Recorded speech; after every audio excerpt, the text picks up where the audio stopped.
Il m'aime. Chapitre 18. Citation. Nous ne sommes pas découragés de nous-mêmes. Ce n'est pas lorsque nous sommes conscients de nos fautes que nous sommes les plus méchants. Au contraire, nous le sommes moins. Nous voyons une lumière plus brillante. Et souvenons-nous, pour notre consolation, que nous n'avons conscience de nos péchés que lorsqu'ils commencent à les soigner. François Fénelon, 1651-1715. Le péché n'est-il donc pas si important pour Dieu? Le pasteur m'avait invité à parler lors d'une retraite avec les anciens de son église. Pourrais-tu nous enseigner sur la grâce? Nos responsables en ont vraiment besoin. Le vendredi soir, je commençais à poser les principes de base pour une bonne compréhension de la grâce de Dieu. Il n'avait pas l'air impressionné. Il ne riait pas de mes histoires et ne répondait pas lorsque je leur en fournissais l'occasion. Je ne pouvais pas savoir de quoi il retournait. Soit il se méfiait de moi, soit il n'aimait pas ce que je leur apportais.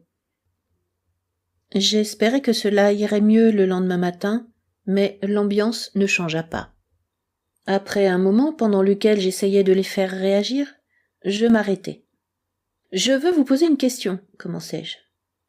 Est-ce que mes paroles ont un sens pour vous ? » Les regards partaient dans tous les sens, mais la plupart se fixèrent sur un vieillard assis dans un coin. Au bout d'un moment, il prit la parole.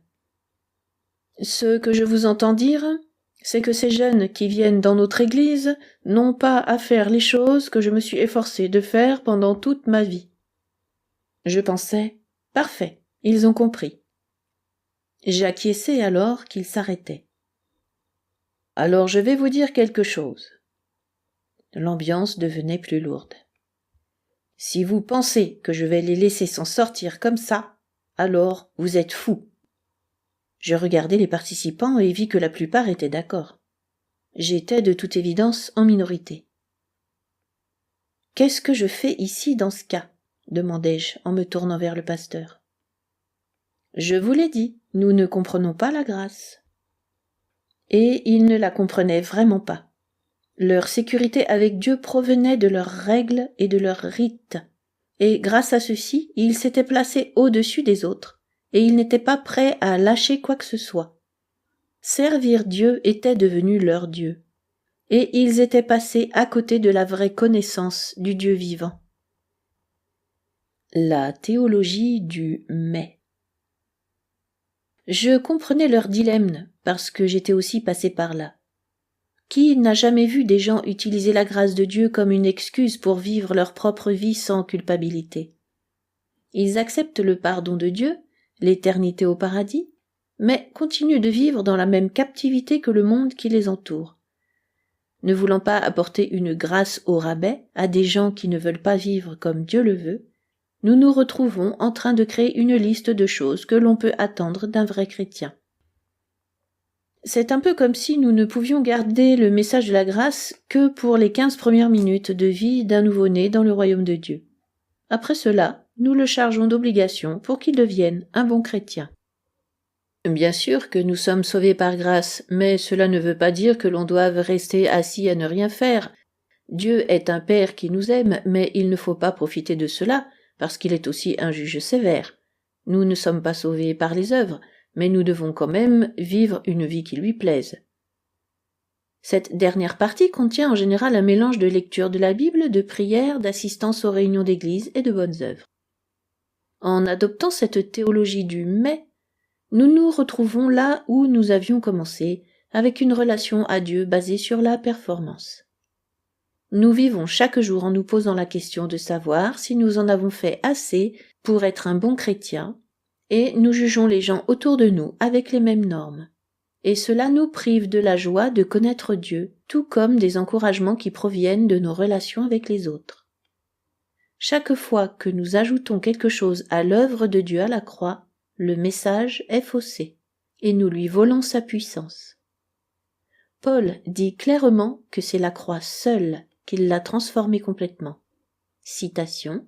« Loin de moi la pensée de me glorifier d'autre chose que de la croix de notre Seigneur Jésus-Christ, par qui le monde est crucifié pour moi, comme je le suis pour le monde. Galates 6, 14. La grâce n'a pas besoin de rajout. Même si Paul voyait des personnes qui utilisaient cette nouvelle liberté comme excuse pour la chair et qu'il les mettait en garde, il n'a jamais essayé de les changer en ajoutant des efforts humains à la grâce de Dieu. Il savait que le remède se trouvait ailleurs. C'est une vérité aussi paradoxale que l'avertissement de Jésus quand il disait que nous sauvons notre vie en la perdant. Vivre dans sa grâce conduit à la libération du péché. Vivre dans son jugement mène à de plus grands péchés. Cela a toujours été ainsi, même si c'est un défi à la logique humaine. Il en est ainsi parce que nous sommes davantage habitués à nous conformer à l'exigence extérieure qu'à nous laisser transformer par une présence intérieure.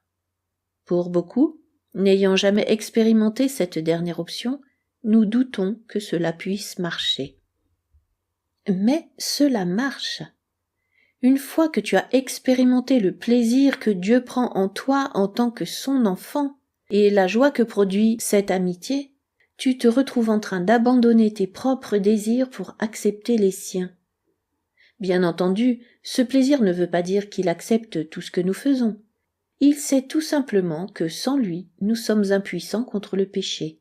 Peu importe notre force de caractère.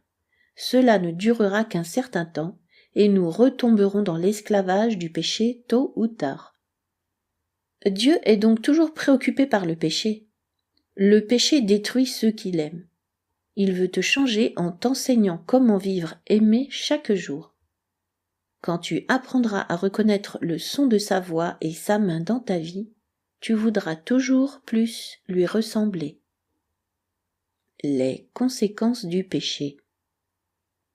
Nous faisons une terrible erreur quand nous forçons l'Écriture à offrir la rédemption à ceux qui désirent simplement aller au ciel, mais qui ne veulent pas une relation avec le Dieu vivant. En essayant de leur offrir une règle de conduite minimale qui les qualifiera pour le salut tout en continuant de vivre à leur guise, nous déformons l'Évangile, nous détruisons sa puissance, et nous fabriquons des jeux légalistes pour leur donner un faux sentiment de sécurité. De fait, le Nouveau Testament n'offre rien aux gens qui veulent le salut de Dieu en le laissant de côté. Les Écritures sont une invitation directe à vivre comme un enfant du Père le plus incroyable de l'univers. Quand tu le vis, alors tu cherches à lui ressembler. Peu à peu, tu découvriras que le chemin de Dieu est meilleur que tout ce que tu as pu imaginer, et tu lâcheras ton planning pour suivre le sien. La grâce ne minimise pas les conséquences du péché. Elle ne nie pas les conséquences temporelles du péché, mais elle permet à Dieu de nous pardonner pour que notre relation avec lui soit libérée de nos échecs. Si je déverse ma colère sur mes enfants, la grâce ne va pas empêcher les dommages qu'elle produira en eux, ni ce qu'elle détruira en moi. La personne qui a un comportement immoral pourra toujours tomber enceinte ou attraper une maladie vénérienne. Si vous abusez de quelqu'un pour votre profit, il expérimentera toujours la douleur ou la perte, et la victime d'un meurtrier sera toujours morte. En regardant les choses de cette façon, le péché devient sa propre punition. Auparavant, je regardais le péché avec envie, comme un plaisir défendu que Dieu nous interdisait pour que nous puissions lui prouver notre sincérité. Je regardais avec envie ceux qui semblaient s'en tirer sans aucune conséquence parce que je ne le pouvais pas. Mais le péché amoindrit ce que Dieu a voulu que nous soyons. En plaçant nos désirs et notre sagesse au-dessus de la sienne, nous déformons notre véritable identité et nous laissons une traînée de gens blessés derrière nous. Quiconque comprend la grâce du Père ne peut penser qu'elle les laisse libres de péché. Au contraire, elle met les faiblesses et les échecs dans la pleine lumière de l'amour de Dieu. Cela nous encourage à inviter le Père dans les endroits les plus sombres de notre cœur et à lui demander de nous changer.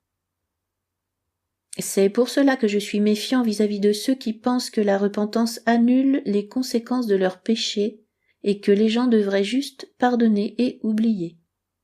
La vraie repentance ne nie pas le mal que nous avons fait aux autres, elle le reconnaît.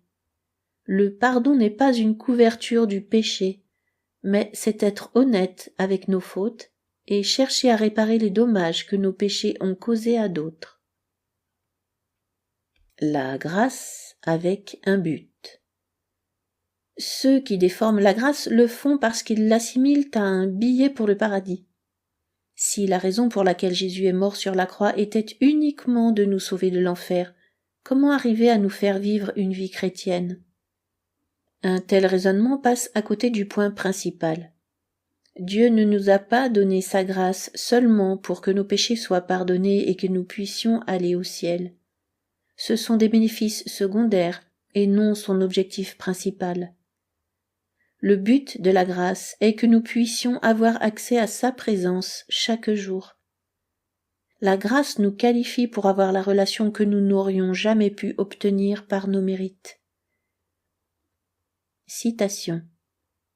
Cette grâce ne nous laisse pas vivre sans nous inquiéter du péché, mais au contraire, elle nous enseigne à dire non à l'impiété et aux convoitises mondaines. Tite 2, 12. Dieu sait qu'alors que nous grandissons dans l'amitié avec lui et que nous découvrons qu'il nous aime entièrement, totalement, la racine du péché sera détruite. La grâce ne diminue en rien le désir de sainteté que Dieu a pour nous, mais elle met le processus en lumière. La justice ne produit pas la relation, c'est la relation qui conduit à la justice. C'est pour cela que Paul méprisait la justice qui provenait de l'effort humain. Il l'avait expérimentée pendant une bonne partie de sa vie. Il savait que ce n'était qu'une illusion créée par des performances extérieures qui allaient provoquer chez son auteur toujours plus de frustration et le conduiraient à un échec total, tout comme Adam et Ève qui avaient choisi de ne pas faire confiance à leur Créateur. Mais quand Dieu a révélé sa grâce à Paul et qu'il a découvert l'amour que le Père avait pour lui, même après les atrocités qu'il avait commises, Paul a été changé. Il savait qu'il méritait la mort, qu'il avait été épargné et que sa vie ne lui appartenait plus. Le vrai trésor est de connaître Dieu dans sa plénitude et le Fils qu'il a ressuscité des morts. La puissance de la croix avait permis une amitié éternelle entre lui et le Père. Pendant qu'il apprenait à faire confiance à cet amour, Paul voyait sa vie changer. Les appétits de la chair disparaissaient, et il se retrouvait en train d'agir d'une manière qui le surprenait tellement qu'il ne s'en attribuait pas le crédit. Il se référait à cela comme étant la justice qui vient de Dieu, et il savait que c'était le contraire de la justice que les œuvres avaient produite en lui. Après avoir goûté au mode de vie que produit la confiance, il ne voulait plus retourner à son ancienne manière de vivre. Le vrai enjeu est de vivre dans la transformation que produit la confiance.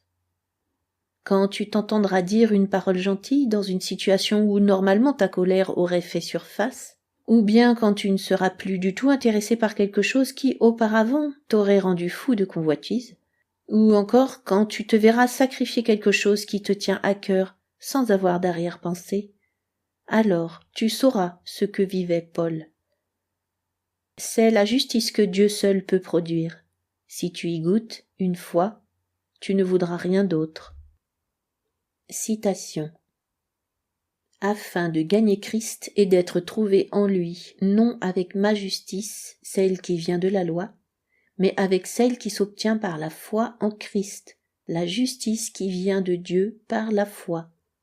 Philippiens 3, 8, 9.